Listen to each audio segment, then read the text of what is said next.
بسم اللہ الرحمن الرحیم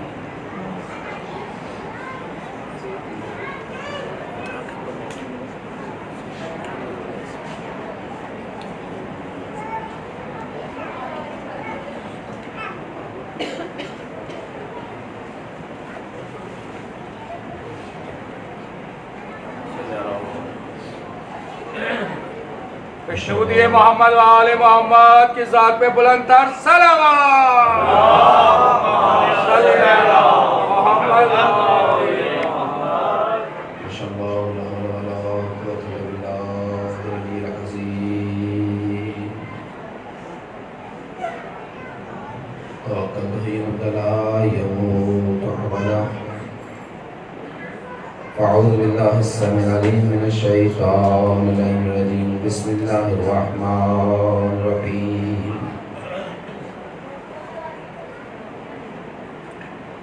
الحمد لله الصمد هو القائم القائم هو الباقي بعد كل فناء وقبل كل فناء هو الذي نور قلوبنا بولاية محمد وآل محمد صلی اللہ محمد و آل محمد ثم الصلاة والسلام والتحية والإكرام على رسول الله العظم المصطفى الأمجد بالقاسم محمد اللہم صلی اللہ محمد و آل محمد وعلى آل الطيبين الطاهرين المعصومين المنتخبين المنتجبين المطهرين الذين أذهب الله عنهم الرجس وطهرهم تطهيرا اللہم صلی اللہ محمد و آل محمد أما بعد فقد قال سبحان في القرآن ووصف الصالحين وقوله الحق بالحق بسم الله الرحمن الرحيم والكاظمين الغيظ والعافين عن الناس صدق الله العلي العظيم صلوات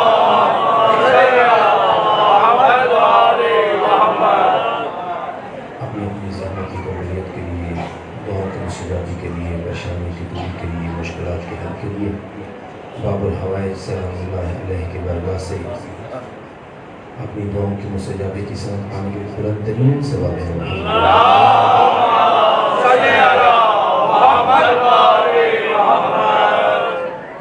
حضرت حجت کی صحت سلامتی تحجیل ظہور اور سلام کو بھی درود پاک ہدیہ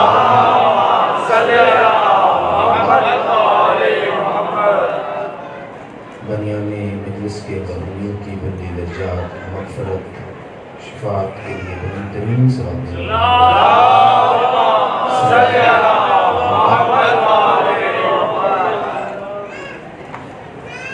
ارواح معصومین کے استقبال کے لیے احترام ناخبر کر کے سر جھکا کے عقیدت کے ساتھ درود پڑھیے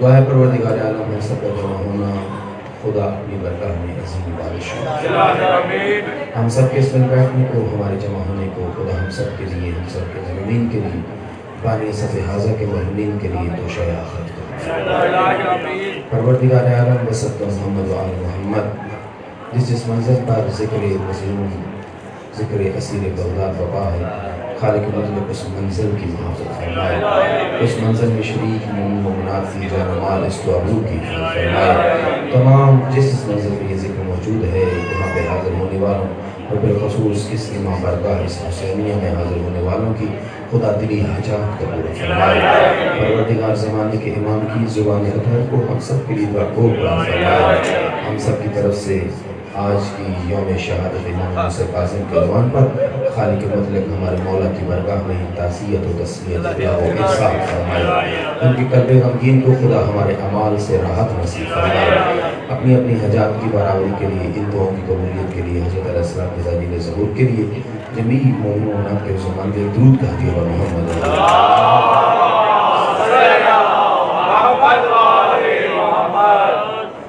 اجازت ہے گفتگو شروع کی ابتدائی مجلس میں یہ اعلان کرتا چلوں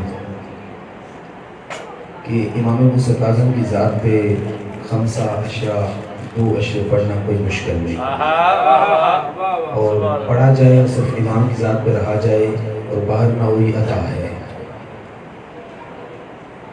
جب تک گفتگو کو کامل شروع نہیں کروں گا جب تک مجمع فل نہیں ہوگا، یہ خطابت کا تقاضا ہوتا ہے۔ 2 گھنٹے 2.5 گھنٹے بھی پڑھنا پڑا تو آج پڑھوں گا ہاں۔ اس لیے بہتر ہے جو دوست باہر بیٹھ کے گپیں لگا رہے ہیں مجلس میں چلے آئیں تاکہ مجلس وقت سے شروع ہو سکے۔ ایک درود کھا دیا بر محمد و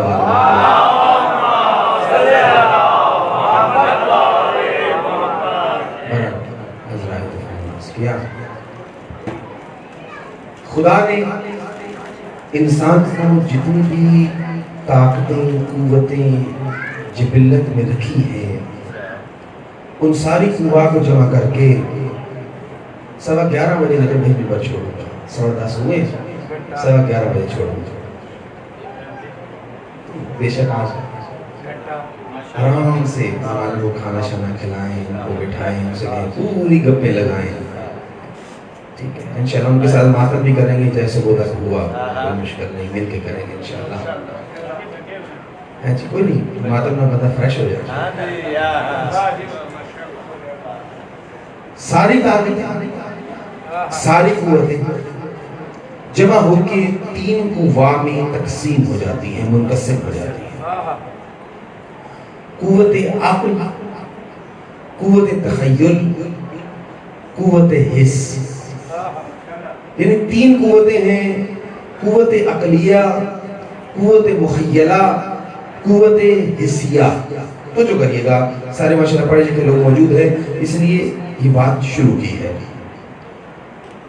قوت عقلیہ سب سے غالب قوت ہے، قوت عقلیہ کے بعد ہے قوت مخیلہ، قوت مخیلہ کے بعد ہے قوت حسیہ، قوت حسیہ سب سے کمزور قوت ہے، قوت حسیہ سب سے کمزور قوت ہے، اس سے بالا ہے قوت مخیلہ، قوت مخیلہ سے بالا ہے قوت عقلیہ۔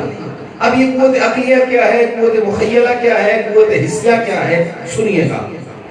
قوت عقلیہ یعنی وہ جو ہماری فہم و فراست ہے، جس کے ذریعے ہم تعقل کرتے ہیں، غور و فکر کرتے ہیں، جس کے ذریعے سے ہم تدبر کرتے ہیں، سوچ بچار کرتے ہیں، یہ قوت عقل کے ذریعے سے ہے۔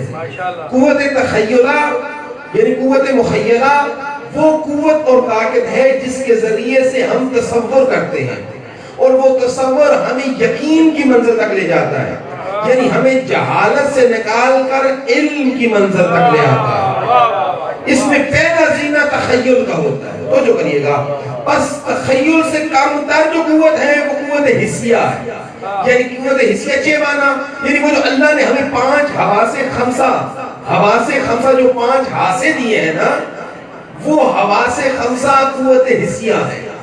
سونگھنے کی قوت، چکھنے کی قوت، دیکھنے کی قوت، سننے کی قوت، لمس کرنے کی قوت، یہ حواس خمسہ ہیں۔ اچھا تو جو کریے گا قوت عقلیہ کے ذریعے، قوت عقلیہ کے ذریعے، قوت فراست کے ذریعے، قوت بصیرت کے ذریعے، قوت فہم کے ذریعے، قوت دانش کے ذریعے، قوت عقل کے ذریعے انسان کلی مدرکات تک پہنچ جاتا ہے، حتیٰ کہ اس عقل کے ذریعے انسان خدا تک پہنچ جاتا ہے۔ قوت عقلیہ سب سے بالا ہے، یعنی اس قوت کے ذریعے انسان خدا کے وجود کا اقرار کر لیتا ہے اس کی نشانیوں کو دیکھ کے۔ اس قوت کے بعد قوت مخیلہ ہے، یعنی تخیل کی قوت۔ آسان کرو، یہ جو شاعر اکثر شعر بیان کرتے ہیں تو یہ خیالات میں ان کے ذہنی نہائی میں جو ادب، احترام، عزت، رفت، بلندگی آتی ہے اس بلندگی کو اپنے خیال کو پیش کر کے تخیل پیش کرتے ہیں۔ مثلا وہ شاعر نے شعر کہا کہ دعویٰ کروں گا روز حشر موسیٰ پہ اپنے خون کا، موسیٰ پیغمبر کی بات ہو رہی، دعویٰ کروں گا روز حشر موسیٰ پہ اپنے خون کا، بخشی ہے دھار اس نے میرے قاتل کی دیکھ کو۔ تو اب یہ وہ تخیل میں یہ سارے تصرفات ہیں، یہ ہے قوت مخیلہ کے ذریعے. تو کریے گا یہ قوت حسیہ سب سے کمزور. چلے میں نے اپنی ذہن کو سمیٹ دیا, اس موضوع کو بدل کے آگے بڑھتا ہوں. قوت مخیلہ قوت عقلیہ کے بعد ہے اور قوت حسیہ قوت مخیلہ کے بعد ہے. چونکہ کل شب معراج ہے تو اس عنوان سے جملہ کہہ کے اپنی موضوع کو دوسری طرف کنورٹ کرتا ہوں, تبدیل کرتا ہوں. تو جو کرنا, قوت عقل سب سے بالا, اس کے بعد ہے قوت مخیلہ, اس کے بعد ہے قوت حسیہ. قوت حسیہ سب سے کمزور قوت, یعنی جو جزئی کو سامنے کمزور قوت ہوتے ہوئے سامنے کی چیزوں کو درک کرتی ہے, ذائقے میں موجود ذائقے کو چکھتی ہے, موجود خوشبو کو لیتی ہے, موجود بھو کو لیتی ہے, موجود آوازوں کو جج کرتی ہے, موجود رنگوں کو درک کرتی ہے, موجود وجود کو محسوس کرتی ہے. یہ قوت حسیہ سب سے کمزور قوت ہے. مگر یہ آپ کی اور میری قوت حسیہ کمزور ہے. ارے جن کی قوت حسیہ اس بلندی پہ ہو, اس بلندی پہ ہو کہ جب محمد کعبہ قوسین اور ادنا کی منزل پر اپنے پروردگار سے ملاقات کر رہے تھے تو اس قوت حسیہ کے ذریعے میرا علی زمین پہ اپنے بستر پہ لیٹ کے اس گفتگو کو بھی سن رہا تھا, ملاقات کو بھی دیکھ رہا تھا. یہ ان کی قوت, جن کی قوت حسیہ اس بلندی پہ ہو, پھر ان کی قوت مخیلہ کس بلندی پہ ہوگی, پھر ان کی قوت عقلیہ کس بلندی پہ ہوگی. ارے جن کی قوت حسیہ انسان کی سمجھ میں نہ آئے, ان کی قوت عقلیہ انسان کے سمجھ میں کیسے آ سکتی ہے؟ خدا کی قسم اسی لیے ان میں سے ایک فرد وہ ہے, قوت عقل تمام قوتوں پہ غالب ہے, مگر انسان کو اللہ نے جو غصے کی طاقت دی ہے, یہی غصہ اس عقل پہ بھی غالب آ جاتا ہے. عقل پہ غالب آ جائے تو غصہ حرام ہے, مگر غصہ آ جائے اور عقل غصے پہ غالب رہے تو یہ قاظم بنتا ہے, قزیم بنتا ہے.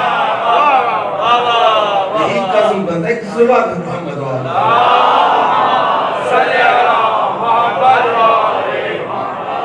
ایک پھر بھی صلوات محمد.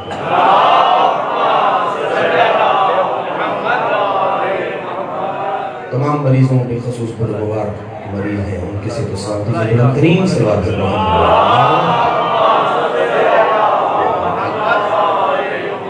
یہ لقب کاظم کوئی معمولی لقب نہیں ہے, اور میرے امام موسیٰ کاظم کا لقب تو جو کریے گا, کاظم بتاتا ہے محمد کی اس فرمان کی تشریح کرتے ہوئے کہ اولنا محمد و اوسطنا محمد و آخرنا محمد و کلنا محمد, ہم سب کے سب محمد ہیں.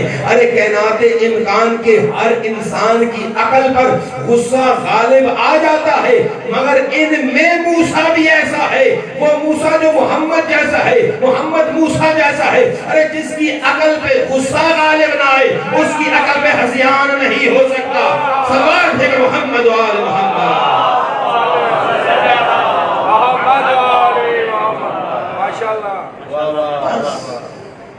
کون ہے موسیٰ کاظم؟ کون ہے موسیٰ کاظم؟ اور یاد رکھیے کہ میرے مولا امام موسیٰ کاظم کا لقب نام اسم مبارک موسیٰ, حضرت موسیٰ ابن عمران کے نام پہ موسیٰ نہیں ہے. ہاں, موسیٰ کاظم کا نام موسیٰ ابن عمران کے نام پہ موسیٰ نہیں ہے.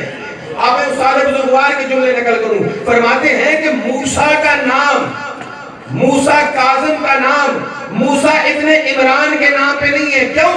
کہا اسی لیے مفسرین نے, محدثین نے, علماء لغت نے بیان کیا کہ جو اس موسیٰ کا نام موسیٰ تھا, اِنَّا اسْمَ مُوسَى بْنَ عِمْرَانَ اِنَّا اسْمُهُ سُرْيَانَ بِالْمَاءِ وَالشَّجَرِ لِأَنَّهُ إِذَا ضَرَبَ الْعَصَا عَلَى الْحَجَرِ فَانْفَجَرَتْ مِنْهُ اثْنَتَ عَشَرَ عَيْنَيْنِ.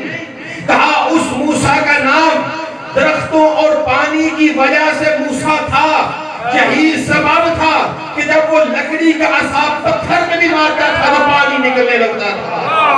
لیکن اس موسیٰ کا نام اس موسیٰ کے نام پہ نہیں ہے، کہا اس موسیٰ کے اسم کی حقیقت یہ ہے کہ اسمہ موسیٰ بن جعفر میم المحمدیت واو القسم سین السیادت و یا الوداعیت، کہا اس موسیٰ کے میم اسم کی میم اللہ نے محمدیت سے ماخوذ کی ہے، واو کو اپنی ربوبیت کی قسم سے لیا ہے، اور سین کو سیادت سے لے کے یا کو ندا سے لیا ہے، یعنی پکارے جانے کی نسبت سے لیا ہے۔ اسی لیے اس خاندان میں کتنے باب الحوائج ہیں؟ سب باب الحوائج ہیں، اور 8 معروف باب الحوائج ہیں، مگر وہ سارے کے سارے ان 8 باب الحوائج میں واحد رضا کا بابا ہے، جو باب الحوائج بھی ہے، باب المراد بھی، باب الحوائج بھی ہے، باب المراد بھی ہے۔ خاندان زہرا السلام علیہ بلندر صلوات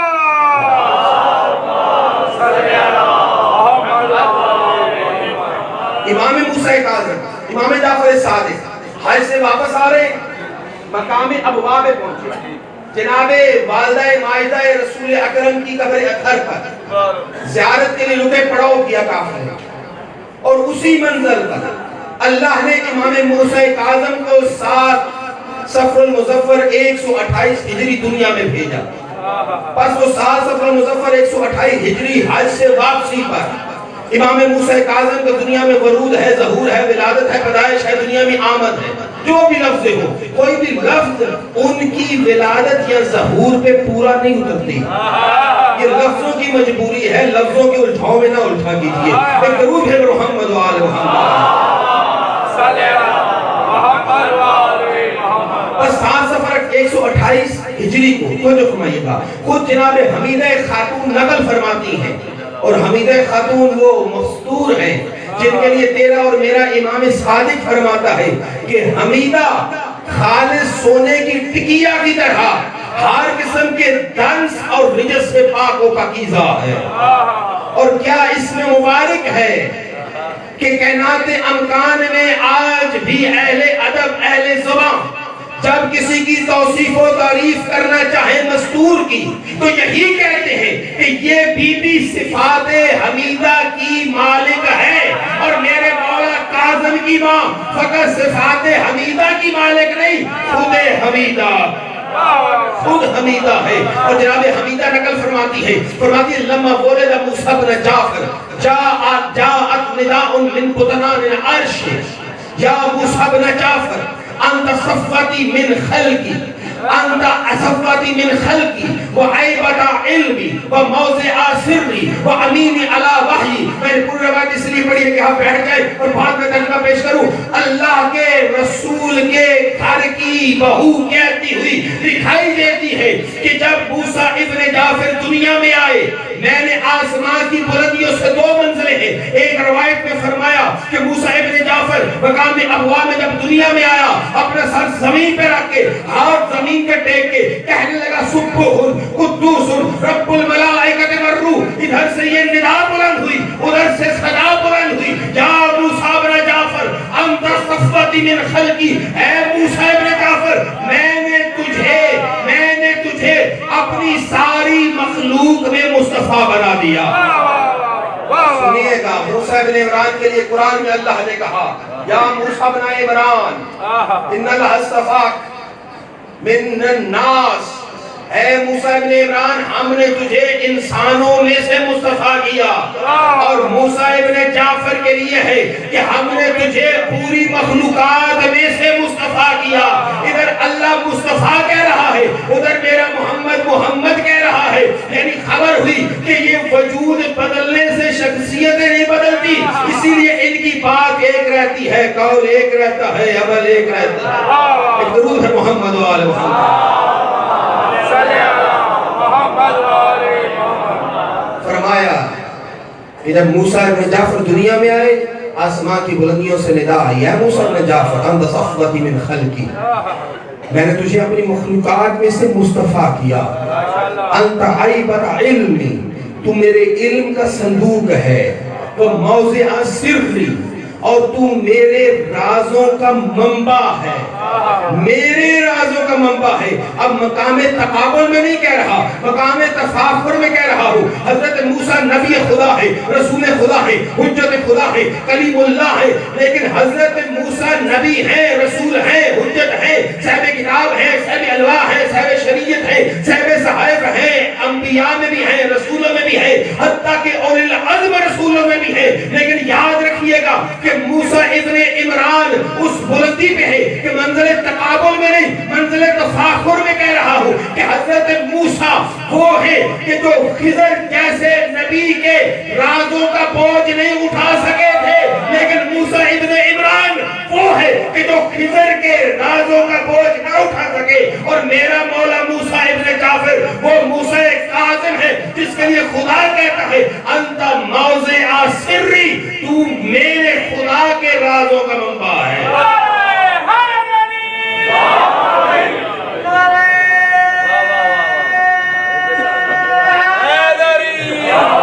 اچھا اسی موضوع کو پھر آگے کنورٹ کرتا ہوں، ایک پھر بھی اوکھا ہے، ایک درود محمد و آل محمد۔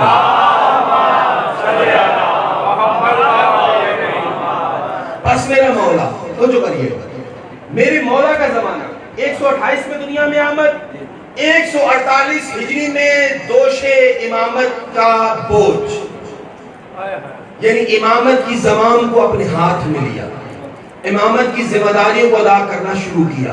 امام امام ہوتا ہے، امام آ کے نہیں بنتا، امام بن کے آتا ہے، بلکہ امام ہوتے ہوئے امام آتا ہے۔ ذمہ داری امام تب ادا کرے گا جب خدا کا امر ہوگا۔ ایک وقت میں ایک ہی حجت ہے، اس حجت کے بعد دوسری حجت کی ذمہ داری تب آئے گی جب ان کے کندھوں پہ آئے گی۔ اب یہ میرا امام کی جب ذمہ داری آئی ہے 25 شوال المحرم 148 ہجری کو، کب آئی ہے؟ 148 25 شوال المحرم 148 ہجری، امام نے زمام امامت سنبھالی۔ اب 148 ہجری سے 183 ہجری تک امام کا زمانہ امامت ہے، تقریباً 35 سال پر محیط ہے۔ کتنے سال؟ 20 سال امام نے اپنے پدر بزرگوار امام صادق کے زیر سایہ امامت میں گزارے، اور 35 سال خود زمام امامت کو اپنے ہاتھوں سے ادا کیا۔ جب امام جعفر صادق کے زیر سایہ تھے تو بچپن سے ہی اپنے علم کا سکہ لوگوں کے ذہنوں دل و دماغ میں بٹھا دیا، بچپن سے اپنے علم کا سکہ لوگوں کے دل و دماغ اور ذہنوں میں نقش کر دیا۔ اور بڑے بڑے علماء جن کو لوگ امام اعظم تک کا لقب دیتے تھے، وہ بھی ان کے سامنے سرنگو تھے علم کی منزل کا، اور ان کے علم کے معترف تھے، یعنی اعتراف کرنے والوں میں سے۔ اور جس طرح کہ محمد حضرت نعمان بن ثابت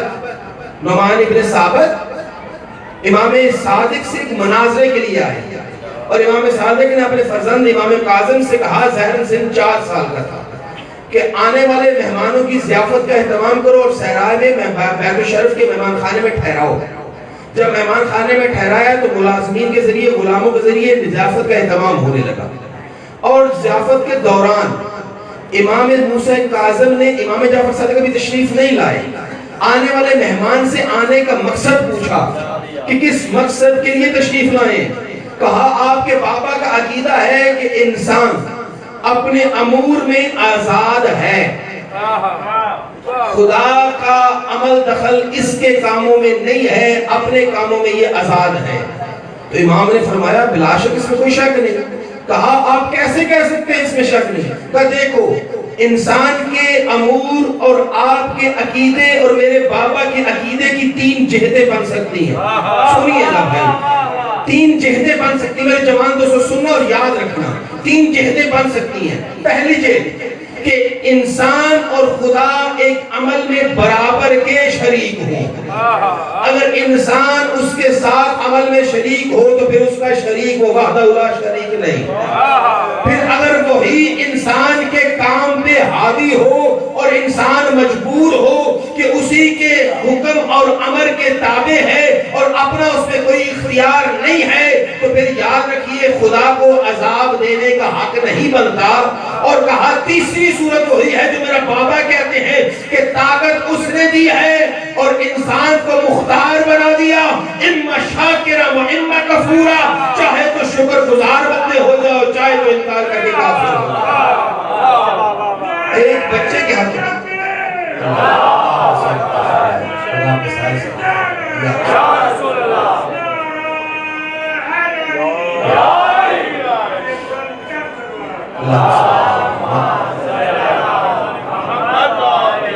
کہاں تیسری صورت یہی بنتی ہے کہ طاقت اس نے دی ہے، انسان مختار ہے، چاہے تو جہنم کا راستہ اختیار کرے چاہے جنت کا راہی بنے۔ اب ایک 4 سال کے بچوں کے ہاتھ، جب بچے کے ہاتھ ضد ہوئے نا تو انتقام لینے کے لیے چند لحظے بعد، چند دنوں بعد جب دوبارہ امام کے محضر میں حاضری دی نا تو اسی موسیٰ کاظم کی شکایت ہونے لگی کہ آپ کا فرزند مسجد نبوی میں وہاں کھڑے ہو کے نماز پڑھتے ہیں جہاں سامنے سے لوگ گزر رہے ہوتے ہیں۔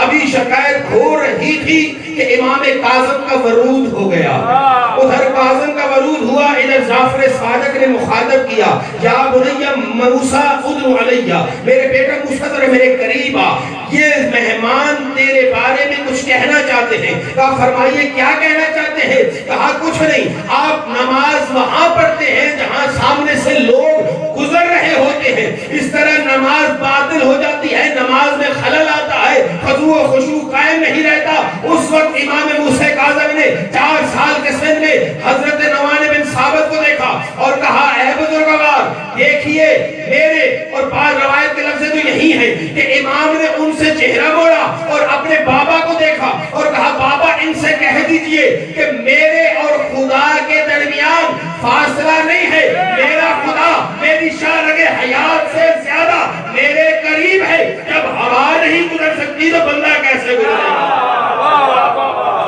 جب ہوا نہیں گزر سکتی تو بندہ کیسے گزرے گا؟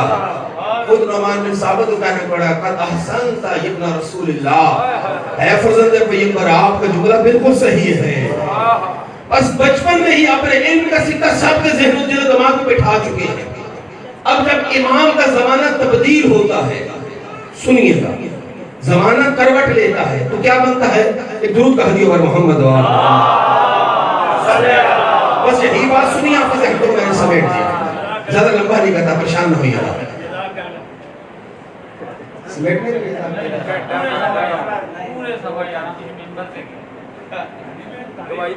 نہیں جزاک اللہ، آپ نے جلد چھوڑنے میں کہا ہے یا میں بھی چھوڑ دیتا ہوں؟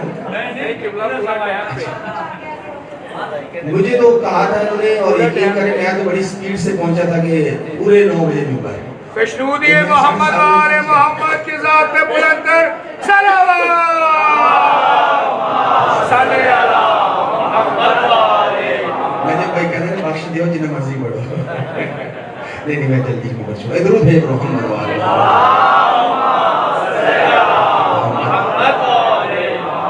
اب تو باشن لینا سے جیسے میرا اپنے گھر ہے، سارے اپنے بھائی چہرہ شریسی ہے، سب دوست ہیں، اور خدا آپ سب کو سلامت رکھے، آپ کے ایمان کو خدا مزید بالید کی وہ بلندی نصیب فرمائے، اور ہم سب کو خدا سیرت امام موسیٰ کاظم پہ عمل پیرا رہنے کی توفیق فرمائے۔ دیکھیے آقا جان، آپ نے حضرت امیر دبیر رحمۃ اللہ علیہ کا ایک شعر سنا ہوگا کہ زندان میں کیا ہے، اگر آپ کو یاد ہوگا، زندان میں جوانی اور پیری گزر گئی، مولا پہ انتہائی اسیری گزر گئی، زندان میں جوانی اور پیری گزر گئی۔ یہ صحیح ہے اپنی جگہ پہ، لیکن یاد رکھیے زمامی امامت اور ذمہ داری امامت آسان نہیں ہے، یہ بندوں کے پاس کی نہیں ہے، اس لیے بندوں کے لیے نہیں ہے کہ وہ بندوں میں انتخاب کریں، یہ وہ خدا بنا کے بھیجتا ہے۔ تو جو کریے گا، سنیے گا، میرے امام موسیٰ کاظم کا زمانہ یہ نہیں کہہ رہے کہ باقی ائمہ سے زیادہ مشکل ہے، ہر امام کی اپنی ذمہ داری ہے۔ ابراہیم کو آگ میں جانا ہے، موسیٰ کو نیل سے گزرنا ہے، عیسیٰ کو سولی کے سامنے چڑھنا ہے، ہر ایک کی اپنی ذمہ داری ہے۔ نوح کو کشتی بنانی ہے، میرے محمد کو جنگیں لڑنی ہے، ہر ایک کی اپنی ذمہ داری ہے۔ علی کو خاموش رہنا ہے، پھر تلوار اٹھانی ہے، حسن کو صلح کا زہر کے گھونٹ پینے ہیں، حسین کو میدان میں اترنا ہے، سجاد کو دربار بھگتنی ہے، یہ ہر ایک کی اپنی اپنی ذمہ داری آگا جان۔ لیکن امام موسیٰ کاظم کی جو حیات طیبہ ہے، سوانح عمری ہے، زندگی مبارکہ ہے، وہ آج کے زمانے میں ہمارے لیے بہترین اسوہ ہے، سب کی حیات بہترین اسوہ ہے، لیکن امام کی حیات اس زمانے کے عنوان میں بہترین اسوہ ہے۔ لیکن توجہ کی ضرورت، توجہ کریے گا، امام موسیٰ کاظم، امام جعفر صادق کا سنیے گا، جب درس دیتے تھے نا تو 4000 شاگرد امام جعفر صادق کے درس میں حاضر ہوتے تھے۔ کتنے جو باہر کھڑے ہو، کتنے 4000 شاگرد۔ اور جب امام جعفر صادق کو منصور دوانکی نے خدا کی لعنت ہو اس مندوب پہ، اس نے زہر سے شہید کروا دیا نا، تو اس کے بعد حالت کیا تھی کہ علی دنیوری کہتے ہیں کہ میں ایک اور صحابی کا نام لیا، امام کے شاگرد تھا، ہم دونوں مسجد نبوی میں تھے، تو عبداللہ ابن جعفر صادق افتاح، انہوں نے بھی امامت کا دعویٰ کیا، تو لوگ ان سے سوال پوچھ رہے تھے۔ جب انہوں نے سوالات کے جوابات دیے تو ان جوابات میں اشکالات تھے، تو علی دنوری کہتے ہیں میں نے اپنے ان دوست کی طرف دیکھا اور کہا کہ خدا کی ہمارے اوپر کوئی آفت تو نہیں آ گئی، اور لوگ امامت کے انتخاب میں غلطی کر رہے ہیں، ان سوالوں پہ ان جوابات میں اشکالات دکھائی دے رہے ہیں۔ کہتے ہیں ابھی ہم آپس میں یہ بات کر رہے تھے تو مجھے دور سے ایک بزرگ نے مسجد نبوی کے ستون کی پیچھے سے اشارہ کیا، چونکہ منصور دوانکی کے جاسوس عام تھے، تو یہ علی دنوری کہتے ہیں میں سمجھا کہ شاید میری موت کا پروانہ آ گیا، میری جاسوسی ہوتی رہی ہے اور میری جاسوسی اب مجھے جانا پڑے گا۔ تو کہتے ہیں اپنے دوست کو جو پاس بیٹھا ہوا تھا دوزانو اشارہ کیا کہ تم کہیں اور لو، میں نکلتا ہوں، میرے گھر جا کر میری طرف سے وصیت پہنچا دینا اموال کی کہ ان کو وراثت میں تقسیم کرے جعفر صادق کے مکتب کے عنوان پر، اور اس سے بہتر مکتب نہیں ہے، یہ میری وصیت میرے گھر والوں کو دینا۔ یہ وصیت سنا کہ خود موت کی تیاری کرتے ہوئے آگے بڑھے ان کے پیچھے۔ کہتے ہیں وہ جو مجھے اشارہ کر رہے تھے مجھے ایک دو گلیاں گھما کے وہاں لے کے آئے جو در موسیٰ ابن جعفر کا در تھا۔ امام کا 20 سال کا سن ہے، موسیٰ ابن جعفر کا در تھا۔ ابھی میں در پہ پہنچا تھا کہ دروازہ کھولا اور آواز ہے علی دنوری میرے گھر میں چلا۔ علی دنوری کہتے ہیں میں اندر داخل ہوا اور میں چونکہ جانتا تھا میرے مولا امام جعفر صادق میرے استاد کے شاگرد ہیں، میں بیٹے ہیں، میں ادا پہ چلا آیا، انہوں نے بیٹھنے کے لیے کہا، تو کہتے ہیں کہ میرے دل میں خیال آیا، وہ خیال انہوں نے پڑھا اور کہا علی دنوری پریشان نہ ہو، امامت تیری ذمہ داری نہیں ہے، وہ خدا کی ذمہ داری ہے، اور خدا بہتر جانتا ہے کہ امامت اور رسالت کس گھر میں رکھے اور کس فرد کو امام قرار دے، یہ تیری پریشانی نہیں ہے۔ کہتا ہے میرے دل میں یقین ہونے لگا کہ یہ میرے زمانے کا امام ہے۔ میں نے پوچھا کیا آپ میرے امام ہیں؟ امام جعفر صادق کے زمانے امامت میں 4000 شاگرد ذہن میں رہے، اور یہ علی دنوری روایت کر رہے ہیں کہ میں امام کے گھر میں ہوں، دروازہ بند ہے اور میں پوچھ رہا ہوں کیا آپ میرے امام ہیں؟ امام نے فرمایا میں اپنی زبان سے نہیں کہہ سکتا کہ میں تمہارا امام ہوں، میں اپنی زبان سے نہیں کہہ سکتا۔ کہتا اب میرے ذہن میں خاموش ہوا، میرے ذہن میں خیال آیا کہ اب سوال کو بدلوں، سوال کو بدلا، سننا، سوال کو بدلا۔ کہتے میں نے سوال کیا فرزند پیغمبر کیا آپ کے علاوہ بھی اس زمانے میں ہمارا کوئی امام ہے؟ اب جو سوال بدلا نے فوراً کہا نہیں میرے علاوہ اس زمانے میں کوئی امام نہیں ہے۔ کہا لائیے میں آپ کے ہاتھ پہ بیعت کروں۔ امام نے ہاتھ بڑھایا، کہتے میں نے مولا کے ہاتھ کے نیچے ہاتھ رکھ کے بیعت کی اور عرض کی فرزند پیغمبر کیا لوگوں کو خبر دوں کہ امام حق آپ ہیں؟ امام نے فرمایا اگر ایسا کرو گے تو پھر اشارہ کیا سر پہ نہیں، بدن پہ نہیں رہے گی، گردن نہیں رہے گی۔ یعنی ایک امام جعفر صادق کے شاگرد کو اجازت نہیں ہے کہ لوگوں کو خبر کر سکے۔ اگرچہ امام جعفر صادق نے اپنے زمانے میں نصوص قائم کی کہ لوگوں کو مطلع کیا تھا، بڑے بڑے اپنے اصحاب کو، بڑے بڑے شاگردوں کو، اپنے مخلص اور خالص بندوں کو کہ کون ہے میرے بعد میرا وارث۔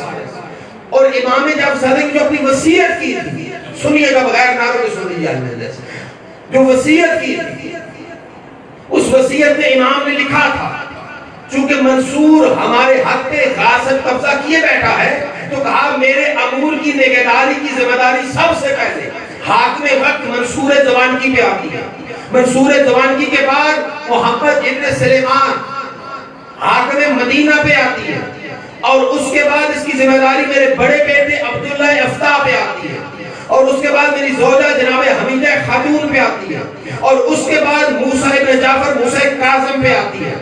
یہی سبب ہے، یہ امام کی وہ سیاسی جو امام کی وصیت تھی. اب یہاں سے سیاسی سے مراد بابصیرت وصیت ہے.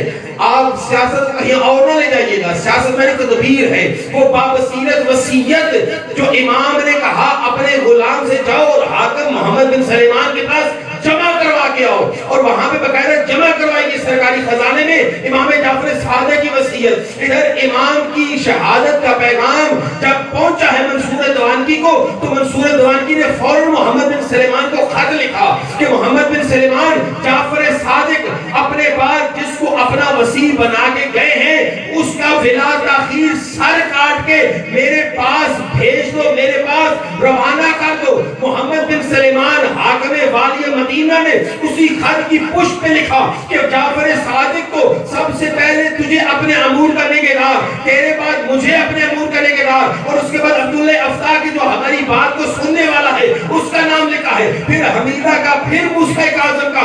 اب بتا کس کا سر کاٹوں، کس کو بھیجوں،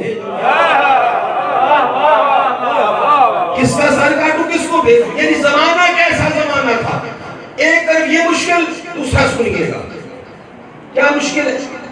جو امام کا زمانہ امامت ہے، امام کے زمانہ امامت میں پیرن میں 4 بڑی طاقتیں دین کے نام پر حکومت کی سرپرستی میں برسرے امور ہیں.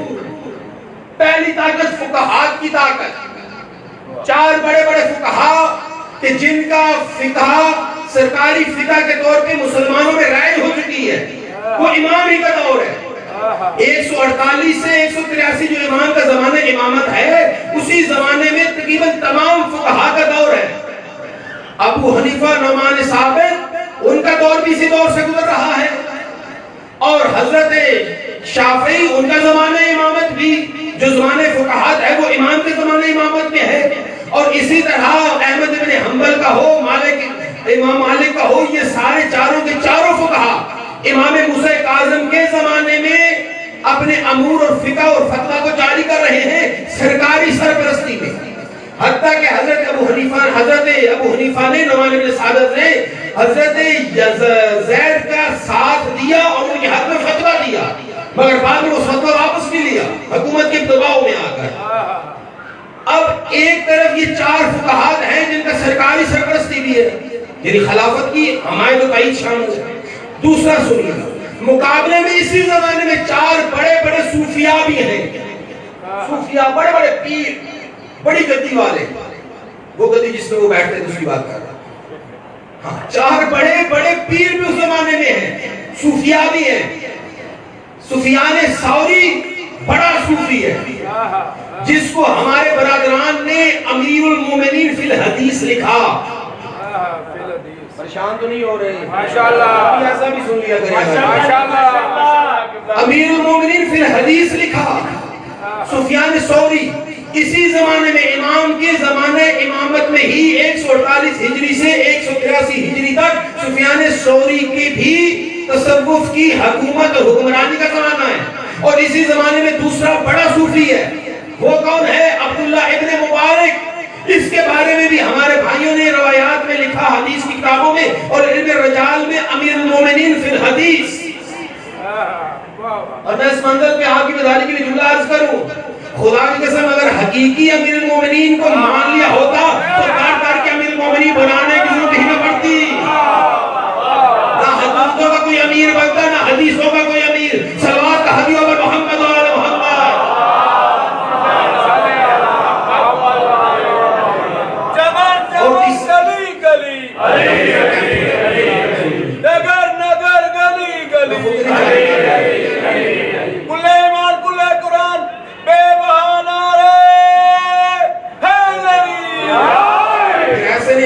کرنی ہے تو دونوں ہاتھ اٹھا کے جن کے دلوں میں نہیں بستا ہے، جن کی ماں نے نادی علی کہہ کے دودھ پلا ہے، یکسبا کل ایمان نادی کرو نعرہ حیدری. اسی زمانے میں ابراہیم ابن ادھم، اسی زمانے میں معروف تختی، یہ 4 بڑے بڑے صوفیاء ہیں کہ جو اپنے زہری تصور اور زہری تقوی کے ذریعے امامت کے مقابلہ میں لوگوں کی حمایت لے رہے ہیں. ایسے نہیں تصوف کے خلاف ائمہ نے فتوے دیے، ائمہ نے ارشادات دیے ہیں، پھر کسی منظر پہ یہ بات کھا رکھتے ہیں. 4 بڑے بڑے صوفیاء، سفیان ثوری، ابراہیم ابن ادہم، عبداللہ ابن مبارک، معروف کرخی، اسی زمانے میں، اور اسی زمانے میں 4 پیرل میں شیعیت میں امامتیں، قسانیہ، زیدیہ، اسماعیلیہ، افتحیہ، محمد حنفیہ، فرزند امیر المومنین، ان کو امام ماننے والے امام موسیٰ کاظم کے زمانے میں مضبوط تر ہو گئے تھے۔ کیوں؟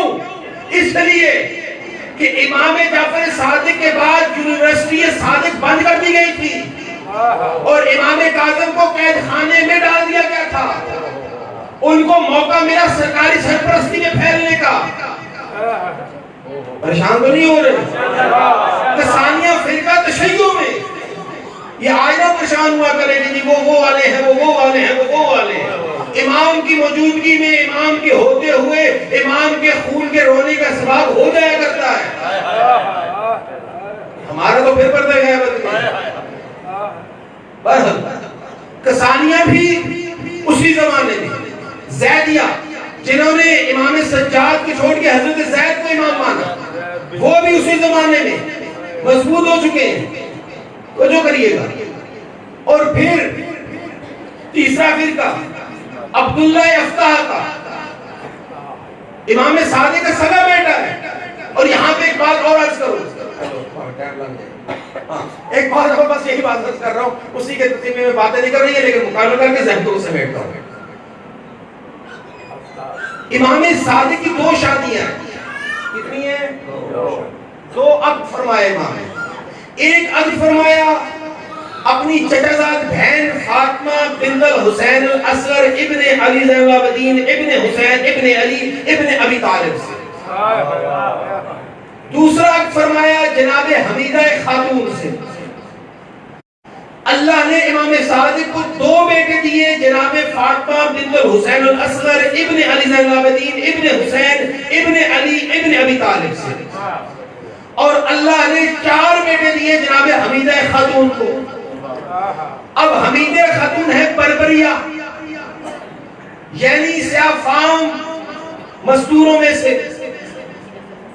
اور حضرت فاطمہ بنت حسین اصغر ہیں امام حسین کی سگی پوتی، امام باقر کے سگے بھائی حسین اصغر کی اولاد سے، سگی بیٹی حسین اصغر کی اولاد سے۔ یہ سارے عابدی، سارے زیدی، ہم خود ہمدانی، حسینی، ترمذی، یہ سارے کے سارے حسین اصغر کی اولاد سے سید ہیں۔ انہی کی بیٹی ہے فاطمہ جو زوجہ ہے امام صادق۔ اب چونکہ عبداللہ افتح ہے نجیب الطرفین سید، حضرت اسماعیل جو امام کے زمانے میں وفات پا گئے وہ بڑے بیٹے بھی ہیں، اور نجیب الطرفین ہاشمی سید بھی۔ اب جنہوں نے امامت کو اپنی عقل میں پرکھا وہ اس منزل پہ دھوکہ کھا گئے۔ کوئی موسیٰ کاظم کو چھوڑ کے اسماعیل کے بیٹے کے پیچھے چلا، کوئی موسیٰ کاظم کو چھوڑ کے عبداللہ افتح کے پیچھے چلا۔ انہوں نے کہا بھئی یہ تو ہیں کنیز کے بیٹے اور یہ ہیں سید زادی کے بیٹے، ہیں دونوں امام کے بیٹے، یعنی اپنی عقل میں پرکھنے لگے۔ پریشان تو نہیں ہو رہے؟ ایک محبت کے ساتھ سلوات بھرو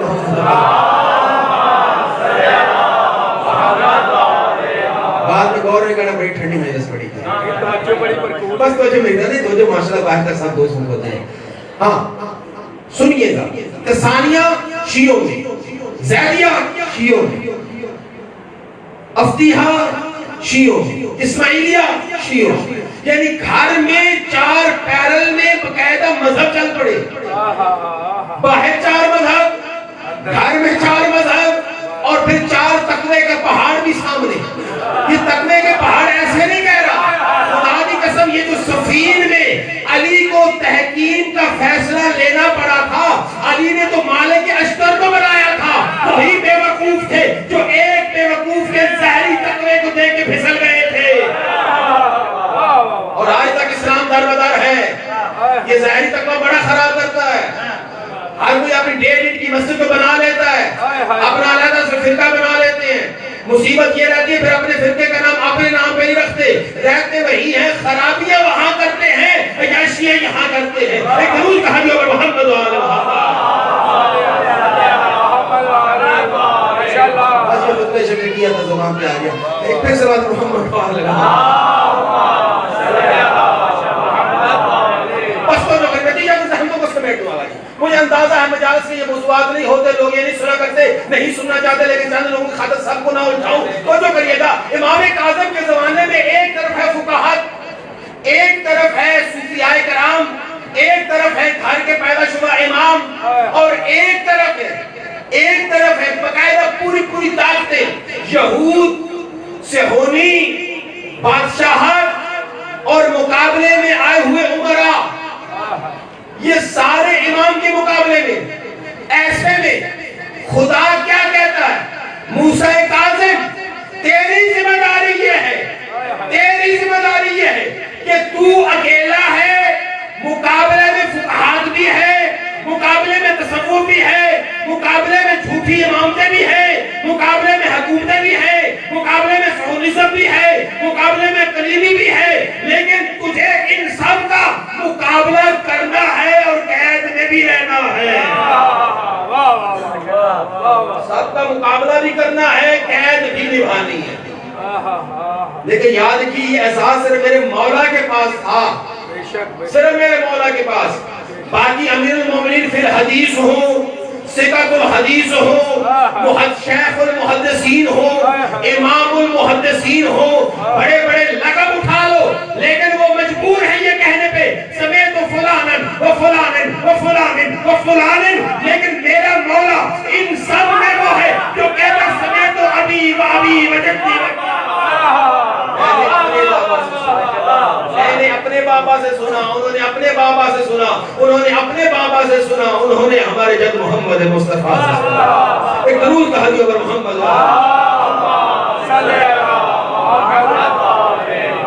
اچھا امام قید میں رہتے ہوئے، بس نتیجہ ہم تو سمیٹو، قید میں رہتے ہوئے باتیں تو بڑی کرنے والی تھیں لیکن وقت سمیٹ، قید میں رہتے ہوئے ان سب کے مقابلے میں آئے، جہاد کیا اور کمال جہاد کیا کہ فوزن عظیم کی منزل پہ ٹھہرے۔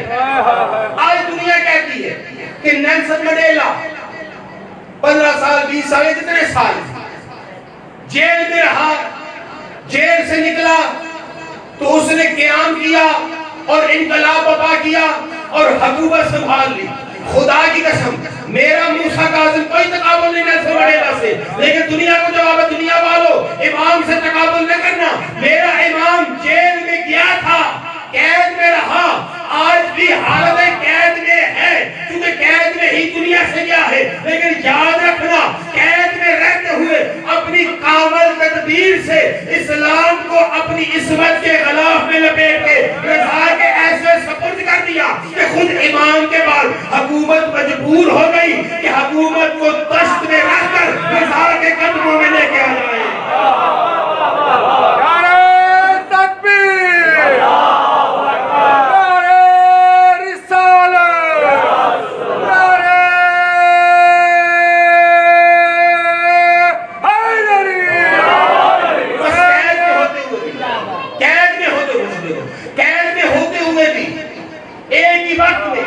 مقابلے بھی ہو رہے ہیں، ایک ہی وقت میں نظام النسق بھی چلا رہے ہیں، ایک ہی وقت میں ہدایت کا سامان بھی کر رہے ہیں، کہیں بہلول بنا کر اور یاد رکھیے گا خدا کی قسم یہ مجبور نہیں ہوتے، قید خانے میں مجبور تھے نہیں، خدا نے ان کو کل علم عطا کیا ہے اور طاقت علم کا نتیجہ ہوتا ہے تسخیر۔ کائنات کی ہر شے ان کے سامنے مسخر ہے۔ یہی سبب ہے کہ ابن شہر اشوب نے علی ابن یقین سے نقل کیا، علی ابن یقین کہتا ہے جب عیسیٰ نے حاکم والی بصرہ نے خط لکھا ہارون کو کہ ہارون جو قیدی تو نے مجھے دیا ہے سوائے عصمت کے اور اس کا کوئی گناہ دکھائی نہیں دیتا، اس کو آزاد کرے، ایک لمبا خط ہے لیکن سامنے وقت سمجھ چکا سے زحمت نہیں دیتا، کہا اس کو آزاد کر ورنہ عذاب خدا آئے گا، اگر تو نے جلدی جواب نہ دیا تو میں اس کو مدینہ روانہ کر دوں گا۔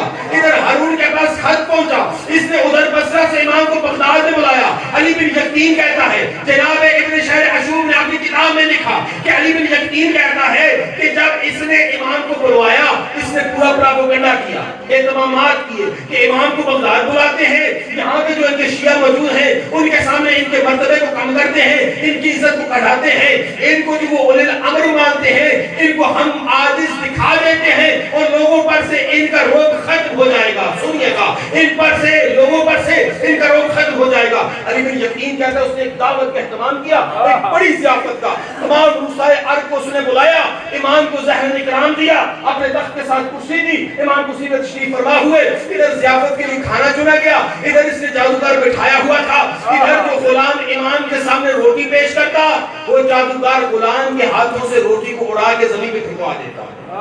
جب دوسری دفعہ اس نے ایسے کیا، امام نے ایک مرتبہ جادوگر کو دیکھا، پھر ایک مرتبہ پردے پہ بنے ہوئے شیر کے نقش کو دیکھا۔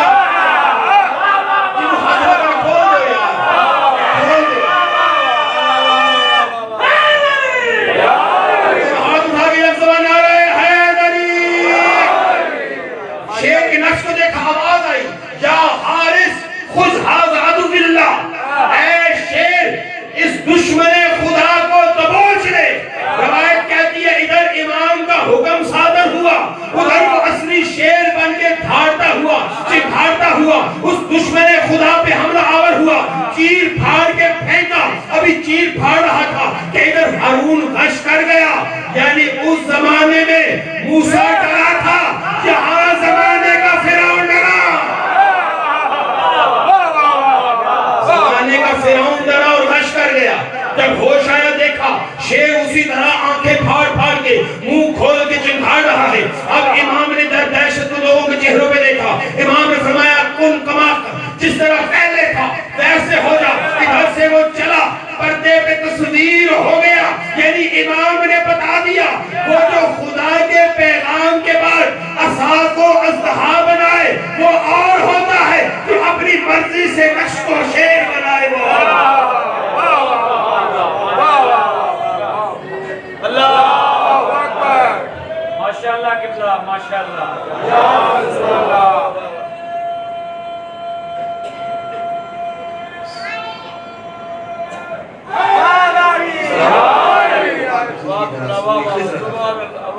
خدا کی قسم تیرے امام کی زندگی کے دو پہلو واضح دکھائی دیتے ہیں، جو میں نے کہا نا ہمارے لیے اسوہ حسنہ کاملہ ہے، واضح۔ ایک طرف ہے علی بن یقین وزیر اعظم ہارون، اور ایک طرف ہے جناب صفوان جمال شاگرد امام باقر و صادق و کاظم۔ علی بن یقین خط لکھتا فرزند پیغمبر، حکومت کی طرف سے آفر ہے وزارت عظمیٰ کی قبول کروں۔ امام نے خط کی پشت پہ لکھا قبول کر اگر زکوٰۃ دے سکے۔ سن سکو تو سن لینا یار، ماشاءاللہ ماشاءاللہ، اگر زکوٰۃ دے سکے تو قبول کر۔ اس نے خط لکھا مولا زکوٰۃ کیا ہے وہ دے گی؟ کہا زکوٰۃ یہی ہے کہ جب بھی کوئی ہمارا محب سوالی بن کے تیرے پاس آئے اس کی حاجت کو بھی پورا کر، اس کا اکرام بھی کر۔ آپ نے غور نہیں کیا؟ چلے میں دوسری روایت پیش کرتا ہوں، اسی سے منطبق ہے، متصل۔ امام نے علی بن یقین شرف یاب ہوا، امام نے کہا علی بن یقین تو ایک کام کی ضمانت دے، میں 3 کاموں کی ضمانت دے۔ تو قید نہیں کیا جائے گا، تو قتل نہیں کیا جائے گا، تو کبھی فقیر نہیں ہوگا۔ بدلے میں مجھے ایک کام کیا کرنا ہے؟ کہ بس یہی کرنا ہے، جب بھی ہمارا کوئی چاہنے والا تیرے پاس سوال لے کے آئے اس کی حاجت کو بھی پورا کر، اس کی عزت و احترام بھی کر۔ یعنی آج اگر ہم کسی سرکاری عہدے میں بیٹھے ہیں، کسی بڑی ذمہ داری میں بیٹھے ہیں، اور ہمارے محبان اہل بیت، ہمارا موالی تولہ کی منزل میں ہمارا عزیز سوال لے کے آئے، صرف سوال نہیں پورا کرنا بلکہ اس کی عزت بھی کرنی ہے، یعنی وہ آئے تو اٹھ کے کھڑا ہونا ہے، چاہے تو چیف آف آرمی اسٹاف بھی کیوں نہ ہو۔ وہ جانے لگے تجھے اٹھ کے اس کا استقبال الوداع کرنا، احترام کرنا ہے اس کا. یہ ہمارے مولا کا درس ہے. دوسری طرف دیکھیے صفوان کیا کہتے ہیں، صفوان تیرے سارے کام اچھے پر ایک بڑا خراب. افضل پیغمبر وہ کون سا؟ کہا یہ جو تو حاکم کو اونٹ دیتا ہے. مولا میں کوئی لاو لاب شکار اور اس کی ظلم و جبر یہ جنگ میں نہیں دیتا، مولا میں تو حج کے لیے دیتا ہوں. کہا صفوان یہ جو حج کے لیے دیتا ہے تیرے دل میں ارادہ ہوگا نا یہ زندہ پلٹ کے آئے تاکہ تجھے تیرا اجرت ادا کرے. کا مولا ہوتی ہے. کہا جس کے دل میں ایک لحظے کے لیے ہمارے دشمن کی سننا یار جنہوں نے تو بڑا شوق چڑھتا ہے، جس کے دل میں ایک لحظے کے لیے بھی ہمارے دشمن کی محبت یا اس کے لیے دعا گھر کرے ہماری شفاعت اس کو نہیں پہنچے گی. بس میرا بھائی حاصل یوم لیس منا، جو روزانہ اپنا محاسبہ نہیں کرتا وہ ہمارا شیعہ نہیں ہے. چونکہ امام کی شہادت کا دن ہے، غریب بغداد کی شہادت کا دن، پیغام تحفہ امام کا لو. جب بستر پہ جاؤ نا سونے سے پہلے سوچو آج کتنے گناہ کیے، کتنی نیکیاں کی. اور گناہ زیادہ ہونا ایک بھی ہو تو خدا سے فوراً رجوع کرو. وہ بڑا کریم ہے، وہ تیرے گناہ معاف کرے گا، میرے گناہ معاف کرے گا. بس میرے امام نے تجھے کلیہ دیا ہے کہ شیعہ علی بننا ہے، شیعہ اہل بیت بننا ہے، محب اہل بیت بننا ہے، سنی رہ شیعہ رہ محب اہل بیت بننا ہے. تو بستر پہ جا کر سونے سے پہلے اپنے پورے دن کو سوچ نیکیاں زیادہ کی یا گناہ زیادہ کی. ایک بھی گناہ کیا ہے تو استغفار کر. خدا کی قسم تیرا امام فرماتا ہے مجھے فضل بن ربیع کی قید سخت ترین قید تھی.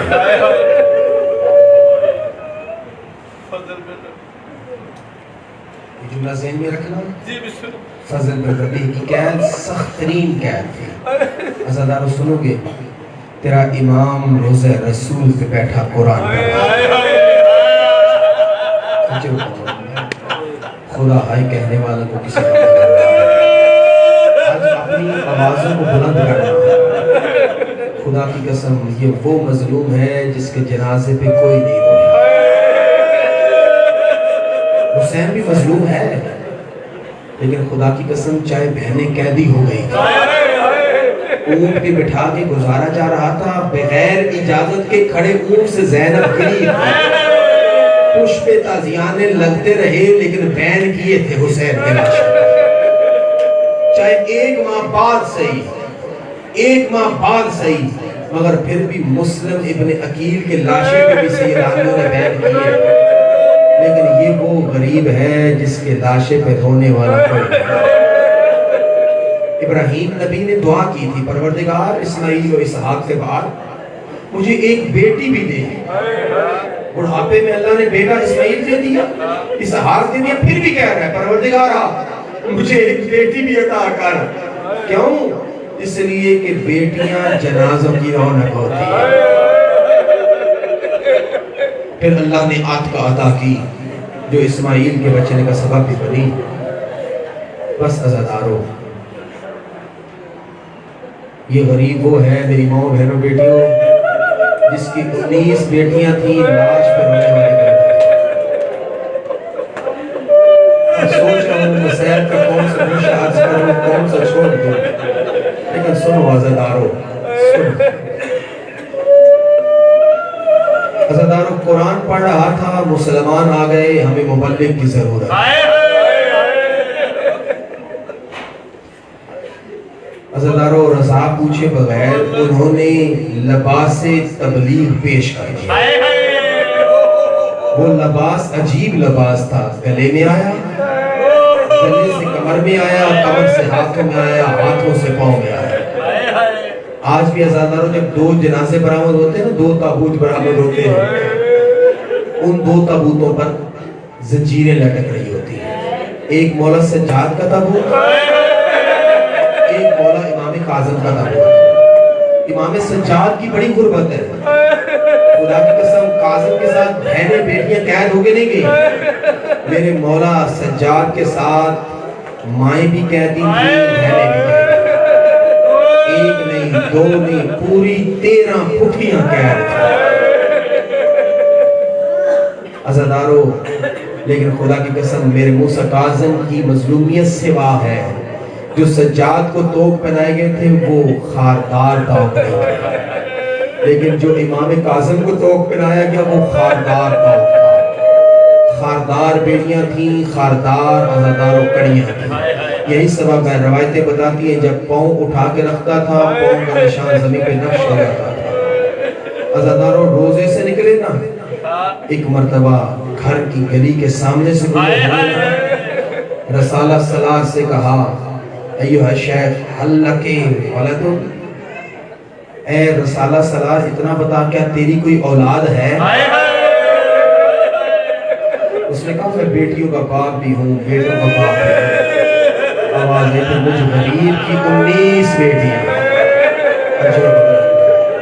خدا اس غم کے سوا کسی غم میں نہ رولائے۔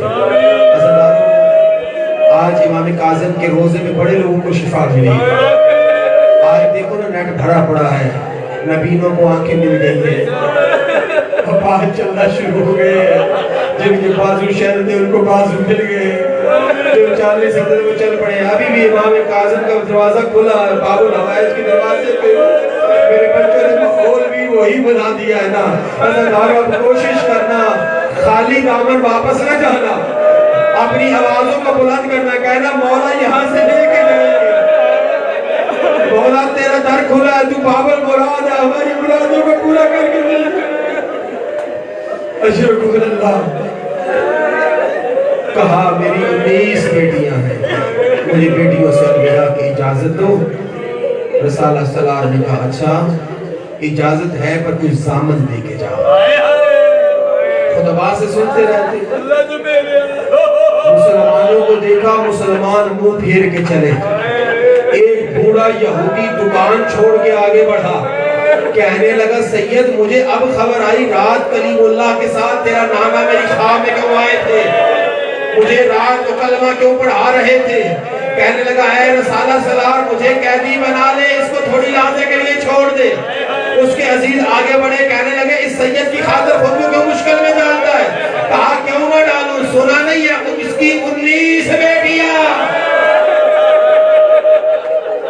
اس غریب کی 19 بیٹیاں۔ عزادارو 2 رسالے کے حصے ہوئے، ایک بغداد کی طرف چلا ایک بصرہ کی طرف۔ شیعہ کام نہیں تھے، یہ شیعوں سے ڈرتے تھے عزادارو۔ خدا کی قسم کہتا ہے کہ میں نے ایک عرصے بعد اپنے گھر میں ایک مستور کے رونے کی صدائیں سنی، کہتے میں اٹھ کے دیکھتا تھا مجھے خبر نہیں ہوتی تھی، لیکن اس بیوی کی آواز میں درد ایسا تھا کہ ہمیں بستروں پہ سکون نہیں آتا تھا۔ میں اپنی زوجہ سے کہتا وہ کہتی میں نے بھی آواز سنی ہے، پہلے ہمیں لگا ہمارا وہم ہے دونوں کا، پھر ایک مرتبہ میں نے اپنی زوجہ سے کہا اگر تو اجازت دے جو ہمارا قیدی ہے میں اس سے پوچھنا لوں، وہ صاحب تقویٰ صاحب علم ہے، جلالت اس کے چہرے سے جھلکتی ہے، وہ ہماری مشکل کو حل کر سکتا ہے۔ عزادارو ایک مرتبہ زندان کے دروازے پہ آیا فضل بن ربی، اور ایک مرتبہ کہا اے قیدی تجھ سے ایک سوال کرنا ہے۔ کہا پوچھ، کیا پوچھنا چاہتا ہے؟ کہا بس یہی پوچھنا چاہتا ہوں، ہم چند دنوں سے محسوس کر رہے ہیں ہمارے گھر کے سٹینڈ میں کسی بی بی کے رونے کی آوازیں آتی ہیں۔ اس وقت میرے امام تڑپا تڑپ کے کہا تو نے صحیح سنا ہے، وہ کوئی اور بی بی نہیں تیرے رسول محمد کی بیٹی فاطمہ اور میری دادی فاطمہ، میری ماں زہرا، اور جو بقیہ چھوڑ کے آتی ہے۔ عزادارو فضل بن ربی کا دل نرم ہو گیا، لیکن امام کے ساتھ اس نے نرمی کا سلوک کیا۔ سنو گیا عزادارو، ایک لحظے کے لیے خاموشی کرتے ہیں، ہاتھ جوڑ کے منت کرتے ہوئے ایک لحظے کے لیے خاموش ہونا۔ عزادارو میری ماں بہنوں گریا روکنا، میرا جملہ سننا۔ فضل بن ربی نے چند ماہ بعد امام سے نرمی کا سلوک پیش کرنا شروع کیا۔ فضل بن ربی کا قید خانہ ایک وسیع کمرہ تھا جس میں میرا امام رہتے تھے، اس میں روشن دان بھی تھا، اس میں ہوا آنے کا سامان بھی تھا، بستر بھی موجود تھا. اب فضل بن ربیع خدمت بھی زیادہ کرنے لگا تھا. عزاداروں لیکن میرا امام کہتا ہے دوسرا قید خانہ سنو گے جو زائرین وہ گواہی دیں گے. وہ قید خانہ پیچدار سیڑھیوں کے ذریعے تہ خانے میں اترتا ہے جہاں پہ ہوا کے لیے فقط ایک روشن دار ہے جو باہر گلی میں کھلتا تھا. اور عزاداروں وہ پیچدار تہ خانے سے گزرتا ہوا وہ تہ خانہ اس انداز سے بنایا گیا تھا کہ دیواروں پہ پتھروں کی نوکوں کو کھڑا گیا تھا. چھت 5 فٹ اونچا تھا. کمرے کی پیمائش 3 بائی 4 فٹ کی تھی، یعنی چارپائی پوری نہیں آ سکتی تھی. 3 فٹ چوڑا 4 فٹ لمبا، نہ لیٹ سکتا تھا نہ کھڑے ہو سکتا. فضل بن ربیع کی قید میں 1 سال غریب قید رہا. سندھی بن شہاب کی قید میں 12 سال مسلسل قید رہا. نہ دن کی خبر نہ رات کا پتہ. فضل بن ربیع صبح بھی تعزیہ نہیں مارتا، شام کو بھی تعزیہ نہیں مارتا. افطار میں 2 لقمے روٹی کے دیتا. لیکن میرا مولا کہتا ہے مجھے سندھی بن شہاب سے فضل بن ربیع کی قید میں زیادہ مشکل تھی. اب سوال کرو عزادارو، حسن حمدانی بتا کہ میرا مولا کیوں فرما رہے ہیں کہ ہمیں فضل بن ربیع کی قید میں زیادہ مشکل تھی. عزادارو فضل بن ربیع کی قید میں مسلسل گانوں کی آوازیں آتی تھی. ناچ گانے والوں کا گھر قریب تھا. اس کی آوازیں جب قید خانے میں آتی زہرا کا بیٹا تڑپ جاتا. عزادارو مولا کی شہادت کی مجلس، مولا کا تابوت آنے والا سیدوں کے ہاتھ جوڑتا ہوں، کوشش کرنا گھروں میں گانے کی آوازوں کو بلند نہ ہونے دینا. اور تیرے امام کو پسند نہیں ہے اور کسی گھر سے گانے کی آواز آئے. بس عزادارو 2 روایتیں سنو، میں تمہاری زحمت کو سمیٹ دیا. صرف 2 روایتیں سن لو. میں جنازے کو زیادہ انتظار نہ کروں، میری 2 روایتیں سن لو. عزادارو پہلی روایت ہے امام رضا کے غلام ادا کی.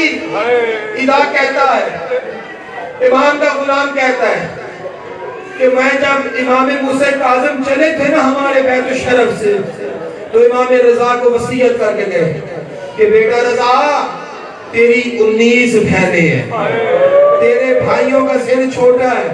امام رضا کو صرف 20 سال سن تھا. تیرے بھائیوں کا سن چھوٹا ہے، بیٹا رضا رات کو دروازے پہ بستر ڈالنا، زمانہ دشمن ہے، دروازے پہ بستر ڈالنا. یہ ادا کہتا ہے، امام کا غلام کہتا ہے کہ میں ہر رات امام کا بستر ڈالتا. فرزند پیغمبر تاکیبات اشعاع سے فارغ ہو کے بستر پہ آتے، پھر آدھی رات کو اٹھ کے مصلی پہ آتے، پھر فجر کی نماز پڑھ کے میرا امام بستر پہ بیٹھ کے تاکیبات کرتا. توجہ کرنا، یہ کہتا ہے پھر عرصے بعد ایک رات ایسی آئی کہ میں نے بستر پہ امام کو نہ پایا. میں تڑپ گیا، زمانہ دشمن. کہتا ہے میں تڑپ کے مسجد نبوی میں گیا، مجھے رضا نہیں ملا. میں بقیع میں گیا، مجھے رضا نہیں ملا. میں روضہ رسول پہ گیا، مجھے رضا نہیں ملا. کہتے ہیں میں نے گھر میں دیکھا مولا رضا نہیں تھے. جہاں غریبوں کے گھروں میں کھانا دینے جاتے تھے میں گلی میں ڈھونڈتا رہا، مجھے مولا نہیں ملا.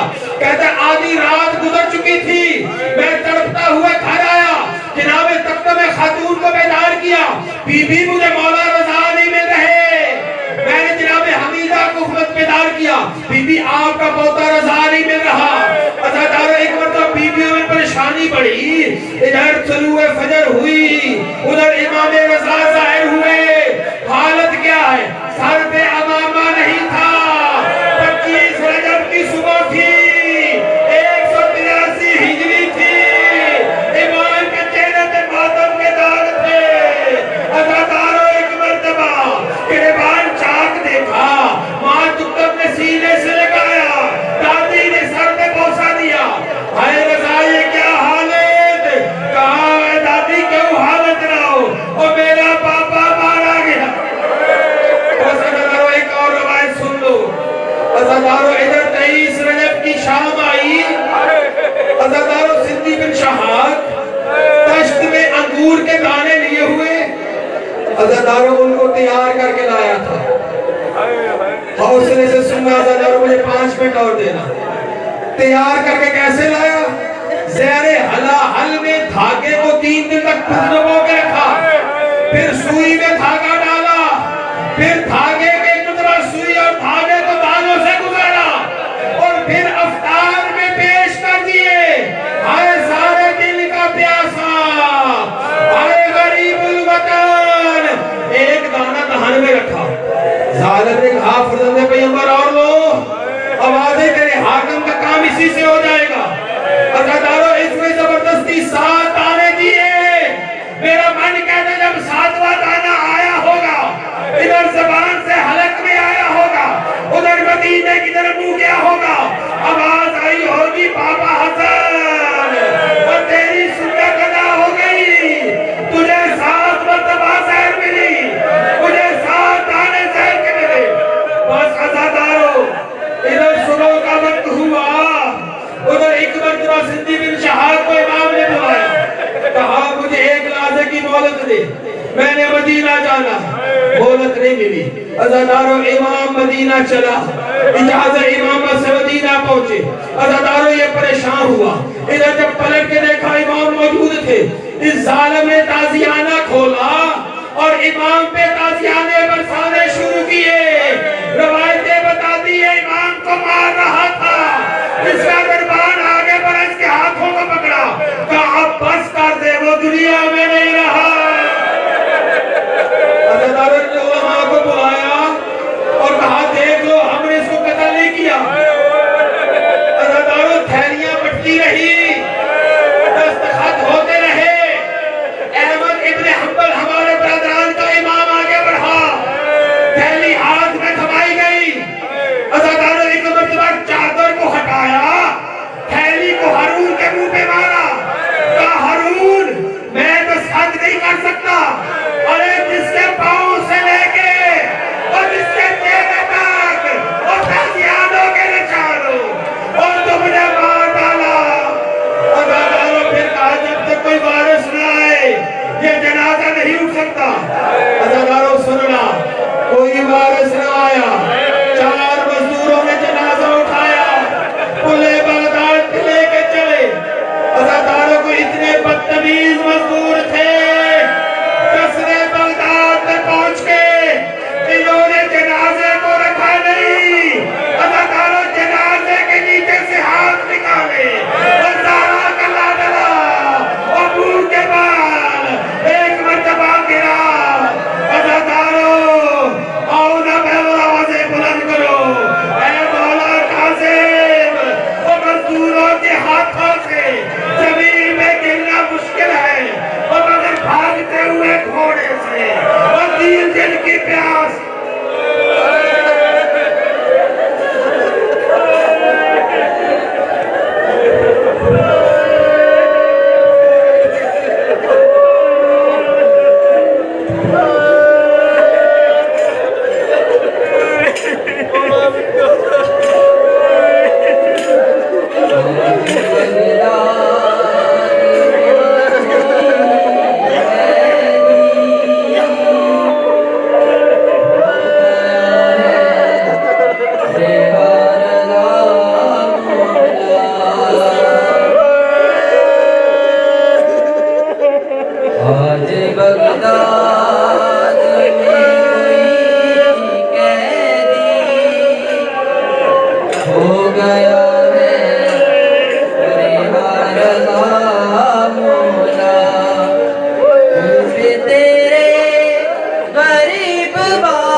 بغداد میں کوئی قیدی ہو گیا ہے رہا رضا مولا۔ آج بغداد